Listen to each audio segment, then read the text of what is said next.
All right, welcome everybody. We're so glad to see so many of you logging in and joining us today. This is awesome. Oh, you guys didn't have to get that excited, but I'm glad you're here.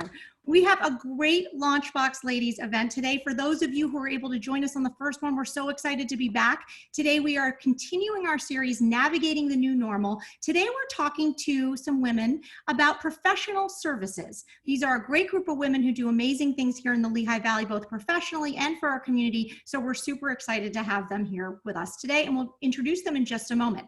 What we wanted to let you know is that today we have got great social media going on, so please grab some screenshots, share with your friends at LV Launchbox or hashtag Launchbox. Make sure that you know this is going to be recorded, and there will be questions at the end of the program. So you'll see at the bottom there's a little Q&A box. We encourage you to put your questions in there. Keep it as an open dialogue, and we'll have a really great roundtable discussion in just a little bit. But before we do that, I'm going to introduce the Chancellor of Penn State Lehigh Valley, our good friend and visionary Dr. Tina Richardson, who has been the champion of the Launchbox Ladies since the very beginning. She's been the Chancellor since 2015. She's got her doctorate in counseling psychology. She serves on lots of boards. She worked at Lehigh. She's got a Woman of Influence Award, and she's just really a wonderful person who gives back and always looks to advance not only Penn State Lehigh Valley, but certainly business women in our community. So Dr. Richardson, thank you for joining us.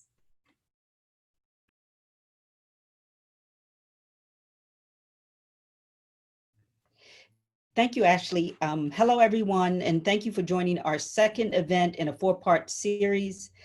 Today, we're talking about how professional services are navigating the new normal. At our first event, we had a large number of individuals on the Zoom call, and I am delighted to see that we have equal enthusiasm in this session, despite the challenging times that we're having right now. We thought it was very important for Launchbox Ladies to continue what we started. Because we've made such significant progress as women entrepreneurs, we thought it was important to continue that support. We've made significant progress, but men are still more likely to start a business than women. In fact, for every 10 men, there are only 7 women who will make that same attempt. The powerful network that we've built through Launchbox Ladies is something that I believe is very important for us to continue and to assist women in moving forward. COVID-19 has provided challenges for all of us, but the pandemic has presented some opportunities as well. And so you will hear from a number of very talented women today who have jumped over many hurdles. They are in the professional services industry, and they've had to cut through the clutter and the reality that they need to maintain relationships with their existing clients. In addition to that, they have to forge relationships with new ones, and they have to do it virtually. So we are delighted to have a panel here today that can share with us their accomplishments and some of the challenges that they've experienced as well. And so I am looking forward to what each of them has to say, and I'm sure we'll all learn a lot. So let's begin the program. Thank you, Ashley. Great, thank you so much, Tina, appreciate that. All right, let's just jump right into it. So I'm gonna start first with Julie Knight. Julie, great friend, she's a wonderful community supporter, and we've just had the pleasure of getting to know each other over the last decade, especially through our work with Perfect Fit for Working Women. Julie is a certified financial planner with Janney Montgomery Scott. She prides herself on providing excellent client services and creating tax-efficient strategies. She has served as an adjunct professor at Penn State Lehigh Valley and is a member of the Launchbox Advisory Board. She's very involved, as I mentioned, in the community, and she's received several awards locally. Today, she will be serving as our moderator. So Julie, welcome. Thank you. Up next, we've got Vicki Dulé. Vicki is the Senior Vice President with BSI Corporate Benefits. She is responsible for leading BSI's new business team and strategic account management. She's very focused on growth and strategic retention initiatives. She's also very active in the community and is currently the chair of the Arts Quest Board of Trustees, which I would imagine has been a bigger job than ever before in the last few weeks, with so many amazing things happening at Arts Quest during this time. She's also a member of United Way Tocqueville Society, Women United, and also a recipient of the 2019 Women of Influence Award. Vicki, welcome. Thanks for sitting on this panel today. Thanks, Ashley. Up next, we have Marie McConnell. Marie is an attorney with Fitzpatrick, Lentz & Buba. She's a shareholder and chair of the Corporate Business and Banking Group. She's focused a lot on commercial transactions and including significant experience in counseling clients with respect to tax exemptions and tax assessment appeals. She has an undergraduate degree in economics and an LLM in taxation. She's a trusted advisor to her clients. She has just made an incredible impact on this longstanding firm in the Lehigh Valley, and of course gives back to the community and develops amazing relationships with her clients along the way in all of those capacities. Thank you, Marie, for joining us. Thank you. Happy to be here. And last but certainly not least is a dear new friend of mine, Miss Lindsay Watson from FIA NYC Employment Services and the principal of Joy Fluent. She's the co-founder of both. She has over 14 years of experience in human resources. In fact, she worked at a Wall Street staffing firm developing multi-million-dollar relationships with Fortune 500 companies, and she specializes in working with businesses ranging from startup to Fortune 100. So she's really got a wide berth of experience. And in fact, she has done a great job here expanding her network in the Lehigh Valley and getting very, very involved from a community standpoint. She is a 2020 40 Under 40 award winner and just a tremendous asset to the Lehigh Valley. We're so happy to have you here, Lindsay. So thanks for joining us today. Thanks, Ashley. All right, well, I'm going to turn it now over to Julie Knight, who will be managing the panel. Thanks to these fine women for giving us their time and their expertise today. I encourage you all to remember to post on social media, to use the Q&A feature, and have that interactivity with this wonderful group of women here today. So thanks, everybody. Enjoy. Great. Thanks, Ashley. Welcome, everyone. Good afternoon. Appreciate you all joining us. I think we have over 70 people on the line today. So our goal today is really to inspire all of you and give you some tools that, to help you navigate this new normal. And I want to start out by just telling a little bit about the background of Launchbox and talking a little bit about entrepreneurship, or how many times I'm going to say that today. And then we'll get into some really good Q&A with all the ladies. So I was originally on the Launchbox board almost 10 years ago now. And I think it's important to share that Penn State started this initiative to help have more entrepreneurs in Pennsylvania. And we realized that, you know, when people create businesses or grow businesses, it's such a core part of building a good community, a sustainable community, and enabling ourselves or enabling people to, you know, have their own income, right? So there's some seed money, right? There's programs out there if you are an entrepreneur that you can apply. And I just saw recently a couple of the students from Moravian were recognized on a national level from the award that they got from the Launchbox. So, you know, one, we want to help create more entrepreneurs. And you know, we realized year after year, as we were getting these applications, we had so few women applying for the grant money, which was a huge shame. And I, you know, applaud Dr. Richardson. When she came in, she really put her arms around this project and launched Launchbox Ladies to really specifically target and, you know, get women to connect to that word entrepreneur.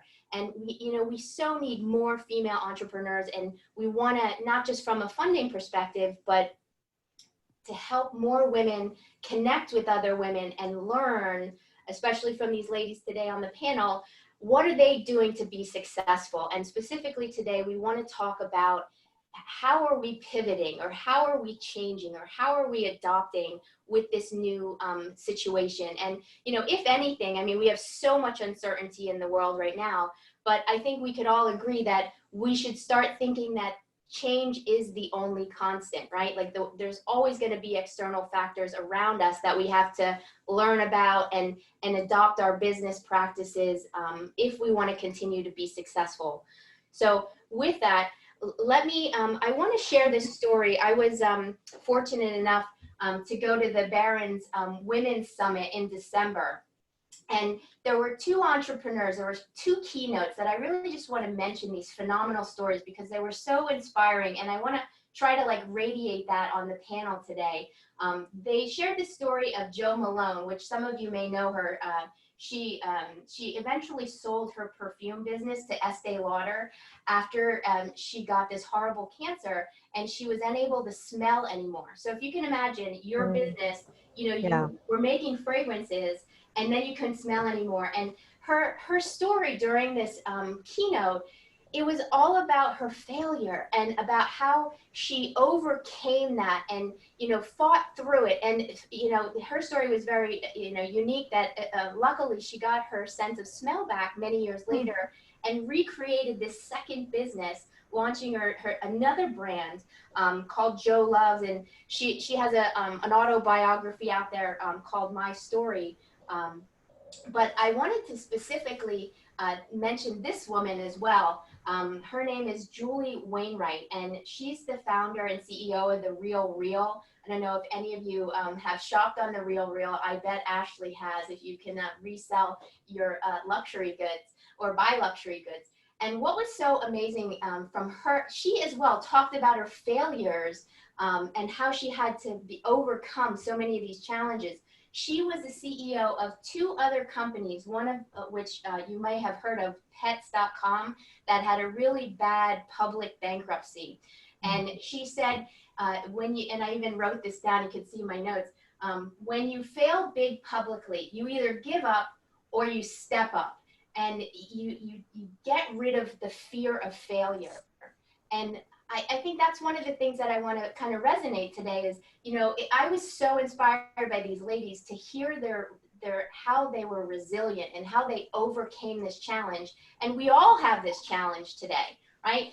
We don't know what's going to happen with the coronavirus or the next presidential election or the trade war or there's a terrorist attack. I mean, there's always uncertainty, hence it's the word the future, right? We don't know what's going to happen. So with what is happening, how do we adopt? How do we pivot? And how do we change to keep up with these external factors? And instead of taking these threats and, you know, sinking down in it, let's look at it as an opportunity. So how do we take the current environment and use our skills and our strengths and even our passions? That one of the things I'll say about this woman, Miss Wainwright, she went into a pawn shop one day and she had this fancy jewelry after that public bankruptcy. And she said, you know what, this process is horrible. They took her piece of jewelry in the back and came out with a note. And she had no idea if they were giving a good price for that piece of jewelry. And she's like, you know what, I could do this better. And hence she came up with the idea that she wanted to create this business that was ethical and honest, that when you send a piece of an item in, that you get a fair value. And more than that, she realized the opportunity that there's so much pollution in the fashion industry or in the luxury industry that she wanted to have a really good sustainable impact instead of throwing these really nice you know, leather handbags or leather shoes in the garbage. Let's create a system to recycle them and reuse them. So, you know, she used this threat or, she took this opportunity to reinvent the resale luxury industry. So, you know, let's hear specifically from the ladies today, you know, how are we reinventing, you know, ourselves or our business in this new normal? And so what I'd like to do is let's go around the circle, and I want to make this fun. So I've asked each of the ladies, let's just, you know, again, briefly introduce yourself, your firm, and let's do a little show and tell. So Attorney McConnell, if I may start on a proper note, let's hear from you first. How are you inspired every day? Sure. So do you want me to do an introduction first, Julie? Sure. Okay. So as Ashley and Julie mentioned, I'm an attorney at Fitzpatrick, Luntz & Buba. We're one of the largest law firms in the Lehigh Valley, and we have 35 attorneys. We're a full service law firm. So we have attorneys who handle transactional work like myself. healthcare, mergers and acquisition, real estate, estate planning, banking, and litigation, just to name a few. We serve businesses of all sizes and individuals. Recently, in January, we just relocated to downtown Allentown, and that's been really exciting for us because previously we were located in Center Valley, and our offices were in an old schoolhouse building for the past 25 years. So we're excited to get back to our new digs once COVID-19 and the issues associated with that pass us. I've been with FLB for over 12 years, and my role at the firm is I'm a partner, and I also chair the largest practice group, which is corporate business and banking. My focus specifically is on tax issues. I also work on commercial real estate, business restructurings, and nonprofit issues. I represent a number of the healthcare systems in the Lehigh Valley with respect to specific tax issues, and I also represent a number of charter schools. I've been in Allentown my entire life. I graduated from Deerhoof High School in 2001, and I'm just so excited about where the Lehigh Valley is going. And I'm really pleased that I was asked to be a part of this today. And it's just really amazing what women can do as they get together and try to bring all of us up. As far as my show and tell item, I've got a pair of my sneakers here. So my sneakers and my morning runs motivate me and inspire me. Every morning before work, I get up around 6 a.m. and I run 5 miles. And I do that 5 days a week. And I have been doing that since 2006. I had just gone into law school, and my husband was in the Marine Corps, and he had just left for Iraq. So I figured, let's start doing something. And it's really a wonderful time of my day. It's one of the best times of my day. It allows me to refocus. Sometimes I just zone out, and that's great too. Other times I'll say it's some of my best creative thinking for outside the box issues at work. And since COVID, I've actually even started taking meetings over those runs. And as long as it's a call where I'm doing most of the listening and less talking, it's no issue. So thank you for having me. I love it. Thank you. Vicki, would you like to go next? That would be great. Thank you so much, Julie. My name is Vicki Dulé. I'm a Senior Vice President at BSI Corporate Benefits. We're a national benefit consulting firm. We're headquartered in downtown Bethlehem, and we represent over 100 clients in 40 states. We pride ourselves in not only being our clients' benefits consultant, but also being their employees' benefit partner. That's really important to us at BSI. And our mission is to advocate for our clients on a human and financial level. And that mission has never been more important than it is right now. Now, I've been with BSI for about 2 years. Prior to joining BSI, I worked at Capital Blue Cross for 23 years. And most recently as Vice President of Group Sales. And I had a really good working relationship with the leadership team at BSI and made that transition 2 years ago. And it's been a really great transition for me. I'm local, I live in Nazareth. So it's been a really great 2 years. And we'll be talking in more detail about how we've pivoted under the current environment. And it's been a blessing to work for Tony DeRay and be so involved at BSI. So it's been great. For the show and tell, Julie, that you asked what inspires us, and we'll see if you can see this. So this is actually a coaster, and it's a picture of Bruce Springsteen's Born to Run album, which is kind of irrelevant, but it happens to be my favorite album. But the reason I decided to use this as my inspiration, I see this every day since we transitioned to work from home. It's where I put my drink, non-alcoholic during the day, alcoholic. But I purchased this at Chris Kindle Market from a local artisan. And as Ashley mentioned, I'm chair of the Arts Quest Board of Trustees. And so very passionate about the arts. And this is an inspiration to me every day to remind me of what I love about the arts and Arts Quest and how it brings the community together. So fond memories of buying that from a local artisan who takes album covers and made clocks out of them and coasters. And looking forward to the day when we do get back to normal and we're able to be together again at Chris Kindle Market, at a concert, enjoying what we used to take for granted. So that inspires me every day to keep pushing forward till we can all celebrate together. That's great. Thank you. Lindsay? Hello, Launchbox ladies. So my name is Lindsay Watson. I'm co-founder of FIA NYC Employment Services, and I chose the title principal, but Joy Fluent is a business that I recently incorporated about 6 months ago. So talk about a pivot. FIA NYC, we have actually been headquartered in Allentown for over 7 years now, and we moved here as a result of our CEO, Bill Brown. He's my business partner and mentor and has been for over 15 years. And he's a fantastic visionary. And he saw the promise here in the Lehigh Valley and suggested that we move from the New York City area here. So we moved here, but kept the name. And we've been so blessed to be here. We have some fantastic clients that we've been able to staff for and really focus on quality. We specialize in professional services staffing, so that it's pretty much anything in the office, and our niche is digital media, marketing, and creative staffing. Some of the people that we staffed for, you see on billboards, reporters, anchors. We're just so thrilled to be here and very grateful to be a part of the community. Joy Fluent is a professional development and media services support company. And we'll talk a little bit more about that because that really is a big part of the pivot. In terms of my influences, as you were both talking, Vicki and Marie, I realized that my influence is family. So what you see behind me are a few things. One, on the top, you see my babies, my niece and nephew who are 22 and 23, but they'll always be my babies, okay? I have baby pictures of them and then grown pictures of them. Under that, you see Pray Big. Prayer is a huge part of my life. And then under that, you'll see this little figure. And I know you can't see it, and I won't bring it up too close for the sake of time, but that's actually a weatherman figure. So anybody who's known me more than 20 minutes knows that I'm a weather geek, right? I make that pretty clear. And so we have a really cool client here in the Lehigh Valley. They are a weather services company, and they gave that to me when I first started pitching to them.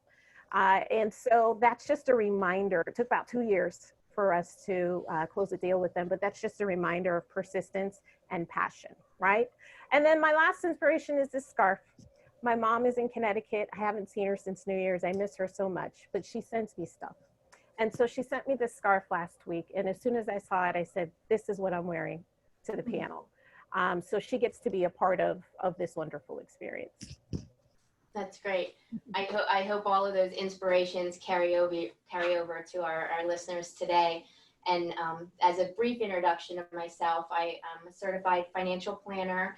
I've been with Janney Montgomery Scott for a little over a year now, and previously I was at Morgan Stanley for almost 9 years. I also grew up in the Lehigh Valley. I went to Wilson High School and then spent almost 8 years overseas, primarily in Germany and Australia. And from a business perspective, I really follow the CFP process. Part of what I'm going to share today, I've really gotten into like estate planning and long-term care planning the last few years with many of my clients. I'm on the Estate Planning Council Board of the Lehigh Valley as well. I joined to be a member of Lehigh Valley Aging in Place. And my inspiration, I keep in my jewelry box, and I don't know if you can see it, but it says Gladys. It's my grandmother's name. And every day when I put my jewelry on, what's funny about this is it actually has the tag on it, like she never wore this. But, it makes me think about where I came from and, how she gave me confidence and strength. And, I keep that close to me and, my decision making on a daily basis. Let's turn the conversation to how we're pivoting today. So, when you look at your business operations, what are you doing differently today than you were doing before? I'll share first that, I was part of the pilot program about 3-4 years ago with Morgan Stanley using our WebEx technology. And it was interesting being one of the first people that had video conferencing capabilities that, it's kind of scary. And it's like, oh, which client am I going to use this first with? And I'll tell you, I did it with my husband, then I did it with my assistant. And I very selectively chose which ones of my clients do I think will want to see me on video, and not just the video, but be able to share documents, or I can actually bring up our financial planning software, which has been great when I want to modify one of my plans, I can do it on the fly, live, that the client says, okay, let's see this, or confirm this number.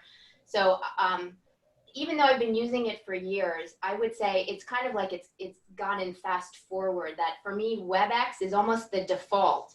That, you know, because I can't have people in my office now, I'm saying, okay, should we do a WebEx so we can see each other? And if it doesn't work, I can tell you, even now, last week I had one where I couldn't get my video up, or I had, you know, the other person can't get their video up. And then you just, you know, you make a decision, you know, should we just call each other? You know, let's go old school and only do a phone call. Or, you know, if you look at this adoption of technology schedule, there's, I don't know if you guys have ever read this book. It's called Crossing the Chasm, but we all adopt technology at a different pace. And I've really been trying to adopt technology for years, not just myself, but, you know, with my clients, whether I use e-sign or secure email, or we have a really cool tool called Document Vault that people can upload things securely into our system. So, you know, in terms of how I'm pivoting, I think I'm doing a lot of the same. It's just in with more people, and I think more of my clients are getting used to using that video as a standard rather than an option. So, Marie, how have you pivoted? Sure. So before COVID-19, FLB was an in-office workplace. We have over 75 employees and no one worked from home. And that was largely because of the collaboration between the attorneys in person. So early in March, our business continuity committee began working on a pandemic continuity plan, and that would allow every employee of FLB to work from home, including our attorneys, our paralegals, our management team, and our staff. And that plan was rolled out over 48 hours, and we went from one main office with 2 satellites to 75 home offices. I'm pleased to report that the first morning after that shutdown order was issued, every single employee of FLB was up and running and able to work from home. So that transition was so critical to us because from an employee standpoint, we needed to be efficient and we needed to keep up employee morale. And from our client's standpoint, it was critical because it meant that there'd be no gap in our legal services to them. That's great. Vicki, do you want to add to that? Yeah, absolutely. I think one of the things that impressed me the most about how we handled the immediate crisis was the first thing we did, and our CEO, Tony DeRay, immediately reached out to all employees to reassure them we were on solid financial footing. You know, that first day or two, it was scary. It was a big change, and I don't want to lose sight of that because I think we've all, you know, as these weeks have gone on, we've adjusted to the new normal. But when it first happened, there was so much uncertainty to start with. I've learned, you know, from him that importance of making sure you take care of your employees first. So giving that reassurance, that was one of the first things we did. And we think that really helped with employee morale and an understanding of we had their back. Then it was about our virtual connection. So the virtual meetings, which as an organization, we didn't do among ourselves. So from an executive team standpoint and the leadership of the firm, we immediately jumped on, if it wasn't day one, then it was day 2, virtual meetings, so that we were meeting daily because there was so much information coming out at first. And Tony was adamant about making them virtual.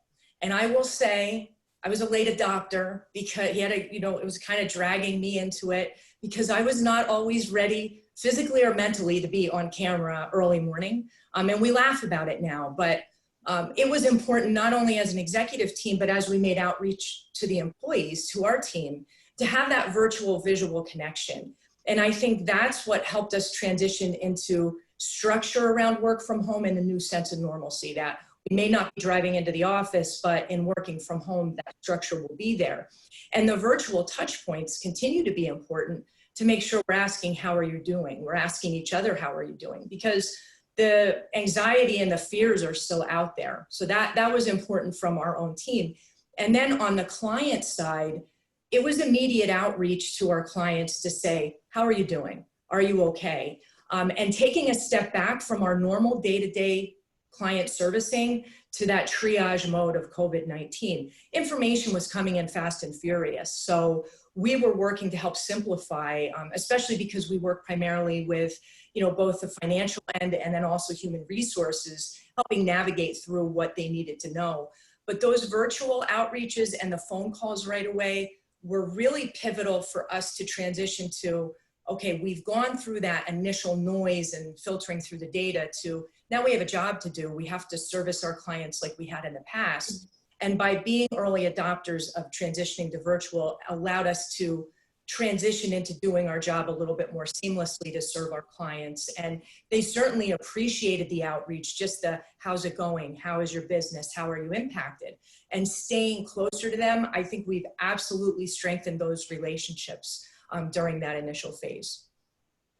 I agree with you. My team, we're doing the same thing, that we're not canceling our daily huddles or our regular meetings. And, some of us are here, some of us are there. And, we just figure it out to make sure that we keep that, regular communication and, have that personal touch. I think that's a change I've seen, that, business second, right? How are you? Are you okay? How's your family? You guys doing all right? That I feel like I have a lot more of that personal touch point before we get to business. So Lindsay, you want to take it from there? Share with us if you have anything to add on pivoting, or, let's talk about some challenges. Like, where you see some of your biggest challenges? So I think maybe to the question you just asked from a different perspective, in our communicating with our clients, what we found is professional services, right? We support clients, and a lot of times they have their own clients. So our clients have been impacted because they've lost business. They've lost some of their clients. Some of their clients have had to just either cancel their services, put a pause, and some clients have gone out of business. So what we have found, in addition to communicating, is looking for other ways to support them or collaborate or work with them. So the cool thing is we have a couple of companies who have asked us to start to kind of introduce some of their services from the staffing and recruiting perspective. So we get a chance now to reach out to our clients who may not know about our other client, but introduce this service to them. So collaboration, I think, is really key.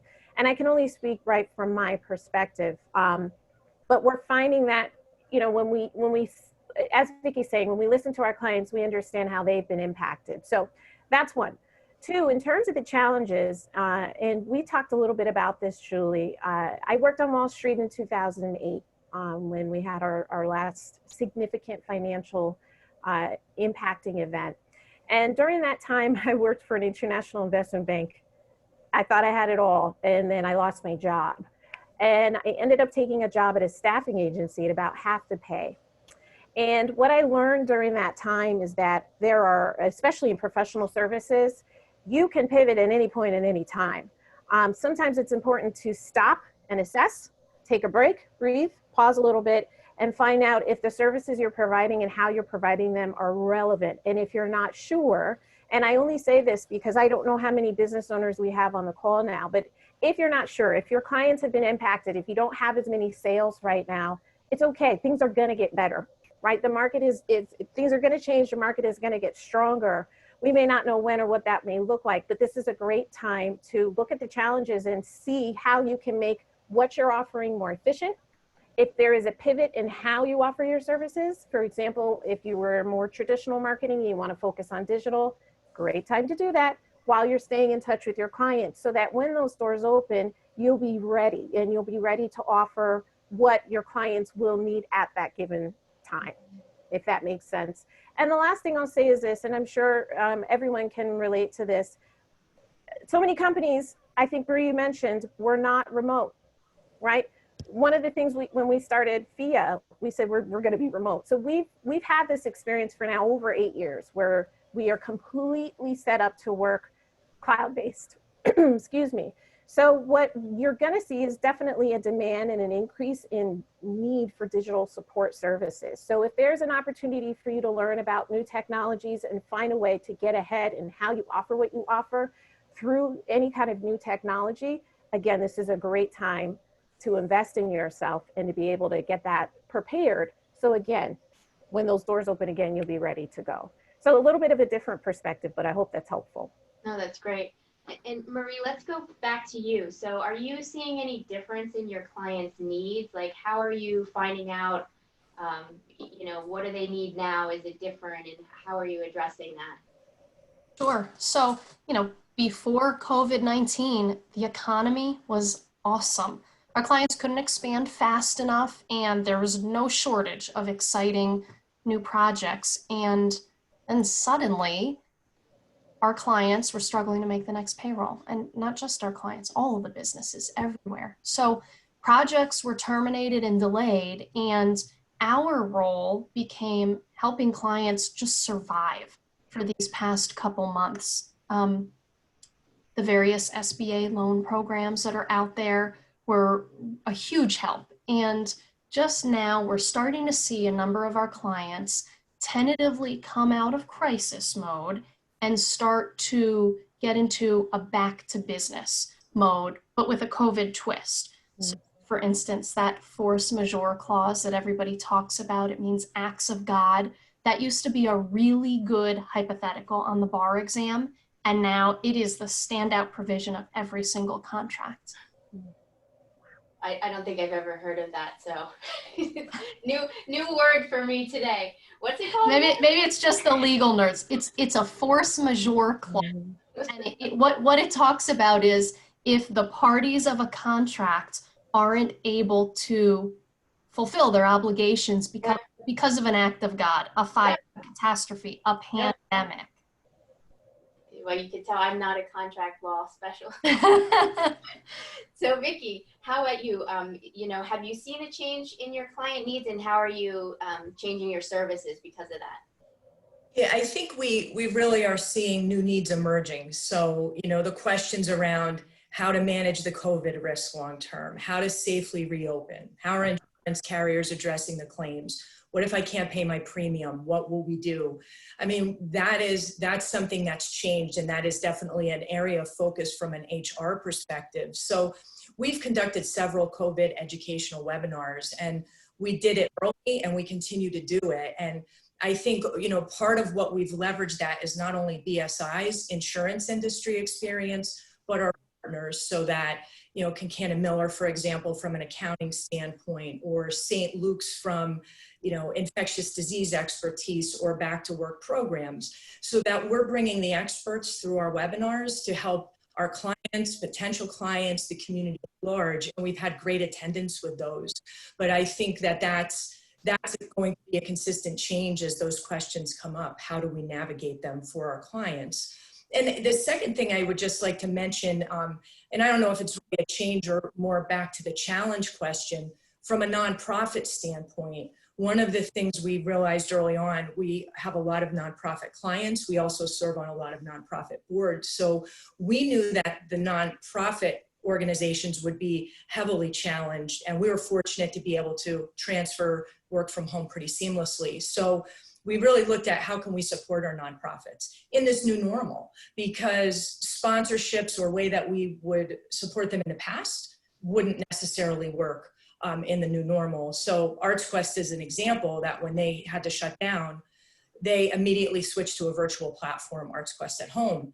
We looked at it from a sponsorship standpoint. Normally we would sponsor something where we can network and be together at a concert, at an event, but we decided we wanted to support ArtsQuest. We're the presenting sponsor of the ArtsQuest at Home platform.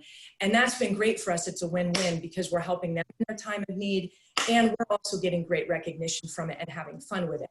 That's just one example. I know we could all probably talk for a half hour about how to support our nonprofits, but that was another area where both the challenge and the changing needs we really wanted to get ahead of, and most importantly, help the nonprofits when they needed it the most. No, I love that. I think it's going to be a huge challenge for many nonprofits, and many businesses, depending on how long this, closure is with us, and if we get a second wave of it. Let's go to the last question to you, Lindsay, before we do our summary. Let's talk a little bit more about what lies ahead. Like, specifically for women, what do you think women should be doing, for the future right now? Dr. Richardson was right. You have women who are applying for businesses less than men. You have women who are asking for raises less than men or seeking new opportunities less. We still want to focus on changing those statistics. And as challenging as these times have been on many different levels for each and every one of us, and they have been uniquely different, right? There's still opportunity. And I'll use me as an example. So Joy Fluent is a business that has been birthed out of me having supported small businesses in different areas for free for over 10 years. And just late last year, I had a time of reflection and got the opportunity to put value to what I've been doing, right, outside of the staffing and recruiting. And so that business now has paying clients who need the services, right? So when I stress, if you have a moment to stop and pause and value yourself, do that, right? That's part of what Joy Fluent does. We help women understand their value, but it's so important because understanding the value leads you to being able to see the opportunities that are before you. So whether that's you starting a business, revising your services, finding some partnerships, right? Or preparing yourself to have a career transition, as crazy it may seem right now, this is a great time to be able to do so. I will say this, regardless of the challenges that we have had, we have complete power and control to stop and be able to value who we are as women. And this community, I am not from the Lehigh Valley, I'm from Connecticut originally, but I call Lehigh Valley home and have for over 7 years. There's something so special about this community. The energy, the love, the support, especially amongst women, is something I have never, ever, ever seen or experienced before. And so if you are interested, connect, find someone who maybe can help you and give you some mentorship and guidance, and then just go for it. If there's anything maybe we can all agree to, tomorrow is not promised and we don't know what it may look like. So why not just go for it, right? So I think that would probably be my suggestion. I hope I answered your question. Julie, sometimes I can just talk and forget what you asked, but that would be the answer to whatever the question was you just asked. So I've asked all the ladies to give us an actionable takeaway. So let me start with mine. So, as our goal today, we wanted to inspire all of you, motivate you, give you some, tips and tricks how to navigate the new normal. And I will close with 2 parts. I love this saying, there's opportunity in chaos, or actually the Chinese symbol for opportunity is the symbol for chaos. So it's like, even though we have this, figure out where's the opportunity, where you're going to go from here. And, from a business perspective, you ever see that map with the 3 circles? It's like what you can get paid for and what you can do versus what is needed and then what your passion is. So find that, that overlap of the need, the profitability and the passion and go for it. And then, on that personal level, like I said, that opportunity in chaos, like think that change is constant, and try to reinvent yourself and always adopt the change. So with that, Attorney McConnell, please, what are your inspiring, actionable takeaway? Sure. So before the crisis hits, know your mission, know your team, and know your available resources inside and out. And then when the impossible happens, you can lean in on all of those things and rebound more quickly than those who haven't done that. So at FLB, our mission is solving client challenges with precise, relevant counsel. And we couldn't stop doing that just because everything got really chaotic and our physical offices were closed and our employees were now remote. But we leaned into that client-first mission, and we made sure we reorganized as quickly as possible to answer the needs of our clients. And we were able to do that because of the really great team that I have behind me working with me. That's great. Thank you. Vicki? So for the actionable takeaway, for me, I would say the advice I would give is stay engaged. Stay engaged with your plan, stay engaged with your employees, your teammates, your clients, your nonprofit partners. Just stay engaged. During this crisis, don't use it as an excuse to hide. Be out there, get ahead of it, be there and educate yourself. You may not have all the answers, but you have resources around you that are there to help you. and staying engaged, showing up, asking how others are doing, and then really listening as well. Whether you're reaching out to a mentor or you're reaching out to clients or your team, listen to what they're saying. Those things never will be forgotten. That's prior to COVID, but especially now, if you're out there, you're engaged and you're asking those questions and really listening, your clients, your community, your teammates, your friends, they'll remember that. And so, you know, don't use a crisis as an excuse to hide, just get out there and stay engaged. Lindsay? I wrote this down last night, and it's short and simple. You may never be exactly perfect. You may never be 100% prepared per se, but you can always be present. And to support what Vicki and Marie were sharing, I completely agree. Being present and being aware of the resources you have will keep you in the game, and that's what you want. You may not control what the game may look like or how it may change, but you have full control over being present and being okay with just being present and having that peace to be okay and say that that's enough, that you're there, will definitely keep you even in the most uncertain of times. I have one question. I don't know if you guys can all see the chat. Dr. Richardson has a question, Marie, for you. She says, generally speaking, how relevant is the act of God clause applied to higher education, because nationally college students are asking for a refund because the semester went to remote learning? So there is a lot to unpack in that question, Dr. Richardson. I'm happy to talk to you offline about this, but generally, number one, you have to have a contract that has that provision in it. So I'm not sure, and I'd venture to guess that Penn State, Lehigh Valley, and other colleges and universities throughout the United States don't have anything like that in their agreements with the students, exchange of tuition for classes. So I don't necessarily think that that's going to be applicable to the universities and colleges, or hinder what the universities and colleges need to do from a financial standpoint in order to pivot themselves and totally shift to online learning. I see where the students are coming from, but I think there just needs to be a little more of an appreciation for just what a drastic change the universities and colleges have gone through. So I wouldn't worry too much about that clause or think that it impacts the colleges and universities at this point. I'm going to turn it over to Annette, but I see the one question that came in, Marie, was for you as well. They're asking, can you list your 3 things again for us? They wanted to write it down. Were those the actionable items, or? Yes. Yeah, absolutely. So I'd say before the crisis hits, know your mission, know your team, and know your available resources inside and out. I hope that answers the question. That's good. I knew she had them written down. So with that, I think we should close. Annette, unless you want me to keep going, I have a couple more questions, but I think we can close now a little bit early. I'll pass it back over to you. Thank you all so much for attending and sharing your wisdom. And even though we haven't had haircuts in a couple months and this is being recorded, I hope we've inspired everyone that's listening today and get out there and navigate this new normal.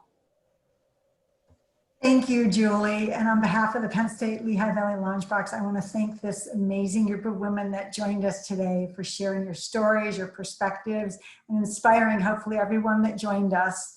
I also want to thank Dr. Richardson for her continued support for Launchbox Ladies and her inspiration in forming Launchbox Ladies. And last, of course, I want to thank Ashley Russo and ASR Media for helping concept this program and execute this program, and for being a sponsor. We truly appreciate her support. So in front of you, I've got a screen showing a couple of upcoming programs that will round out this Navigating the New Normal series. So we've got 2 more programs, one on June 10th, one on June 24th. We hope you can join us for both of those programs as well. And thank you again for participating today. I hope everyone walked away with 1 or 2 things that they learned that they can apply to their own lives. Thank you again. We look forward to seeing you in person sometime in the near future. Have a great day.